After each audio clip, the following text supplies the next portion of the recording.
যদি সত্যি সত্যি বাংলাদেশের সাথে সম্পর্ক উন্নয়নের ব্যাপারে বিজেপি সরকার যদি পদক্ষেপ নেয় তাহলে ভালো, তাহলে বরং আর পুশিন হবে না। কিন্তু যদি সম্পর্কটা বৈরী অবস্থায় থাকে তাহলে কিন্তু ওই পুশিন চলতেই থাকবে। পশ্চিমবঙ্গে ক্ষমতার পালাবদলে যদি পুশিন হয় তাহলে পাল্টা ব্যবস্থা নেবে বাংলাদেশ, পররাষ্ট্রমন্ত্রী বলেছেন। পররাষ্ট্রমন্ত্রীকে সাংবাদিকরা হয়তো তাদের উদ্বেগের কথা বলেছেন বাংলাদেশের পয়েন্ট থেকে, তখন তিনি এই উত্তর দিয়েছেন। এবং এই উদ্বেগটা কিন্তু খুবই সঙ্গত, কারণ এবার বিজেপির যে উত্থান পশ্চিমবঙ্গে, তার মূল বিষয়বস্তু ছিল কিন্তু অনুপ্রবেশকারী। মমতাকে বলা হতো যে তিনি অনুপ্রবেশকারীদের রক্ষক, অর্থাৎ বাংলাদেশ থেকে যে অনুপ্রবেশ হচ্ছে সেটাকে তিনি প্রোটেকশন দিতেন। যারা বাংলাদেশ থেকে যে পশ্চিমবঙ্গে সেটেল হতেন তাদের পক্ষে থাকতেন, এবং এইভাবে বছরের পর বছর সেই সিপিএম এর পরে তৃণমূল, তারা সবসময় বাংলাদেশমুখী একটা অবস্থান ছিল। কিন্তু গত 1.5-2 বছরের পরিস্থিতি পাল্টে গেছে। শেখ হাসিনার পতনের সাথে সাথে বাংলাদেশ বিরোধী মনোভাব জাগ্রত হয়েছে, এবং এবার যে শুভেন্দু অধিকারীর নেতৃত্বে সম্ভবত পশ্চিমবঙ্গে বিজেপি সরকার গঠন করতে যাচ্ছে, তারা কিন্তু বাংলাদেশ বিরোধী বক্তব্য রেখেছে, খুব পরিষ্কারভাবে বলেছে। এবং আসামেও সেই আবার বিজেপির উত্থান, আবার ক্ষমতায় আসা হিমন্ত শর্মা, তার তো একটা বক্তব্য নিয়ে সাংঘাতিক রকম তোলপাড় হয়েছে। তিনি বলেছেন যে বাংলাদেশের সাথে বৈরী সম্পর্ক থাকলেই ভালো, বৈরী সম্পর্ক থাকলে পুশিন সহজ হয়, রাতের অন্ধকারে পুশিন করা যায়, আর সম্পর্ক যদি ভালো হয় তাহলে পুশিন করা যায় না, তখন সম্পর্কর খাতিরে এটা মেনে নিতে হয়।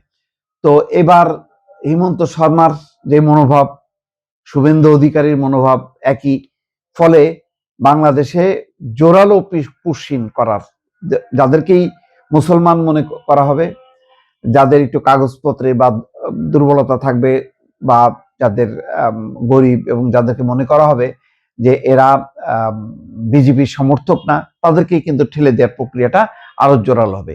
সেই প্রেক্ষিতে হয়তো প্রশ্নটা এসছে। এখন প্রশ্ন হলো, বাংলাদেশ পাল্টা ব্যবস্থা নেবে? বাংলাদেশ কি পাল্টা ব্যবস্থা নেবে?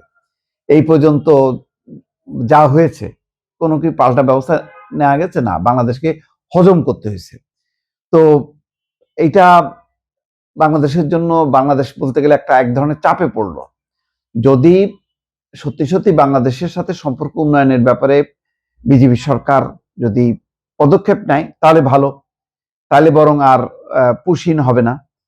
কিন্তু যদি সম্পর্কটা বৈরী অবস্থায় থাকে তাহলে কিন্তু ওই পুশিন চলতেই থাকবে, এবং এটা ত্বরান্বিত হবে। এবার আসামের সাথে যুক্ত হলো কিন্তু পশ্চিমবঙ্গ। এখন তৃণমূল কংগ্রেস, যারা বাংলাদেশ মুখী ছিল, বাংলাদেশের যা এখান থেকে যে সমস্ত যারা গেছে, বা যারা যায়নি অথচ অভিযুক্ত হতো, এখন সেই মনোভাবটা কাজে লাগায় এক ধরনের সাম্প্রদায়িকতা, এক ধরনের অনুপ্রবেশ বিরোধী যে মনোভাবটা, সেটা কাজে লাগানোর চেষ্টা করলে তখন সম্পর্কটা খারাপ হবে। আর যদি তার পাল্টা হয়, তখন আবার উল্টা হইতে পারে, তাহলে কেন্দ্রীয়ভাবে বিজেপি সরকার আর অনুপ্রবেশ ঘটাবে না।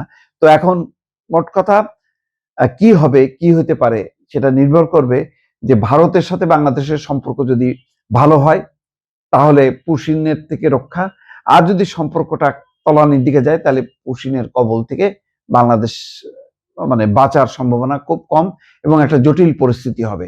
যতই বলা হোক না কেন পাল্টা ব্যবস্থা নেবে, আসলে পাল্টা ব্যবস্থা নেওয়ার মতন তেমন মেকানিজম বাংলাদেশের নেই আপাতত। সুতরাং এইটা বেশ বলতে গেলে এক ধরনের বাংলাদেশের এখন উদ্বেগ উৎকণ্ঠার মধ্যেই থাকতে হবে যে বিজেপির পশ্চিমবঙ্গ অংশের তাদের পলিসিটা কি হয়।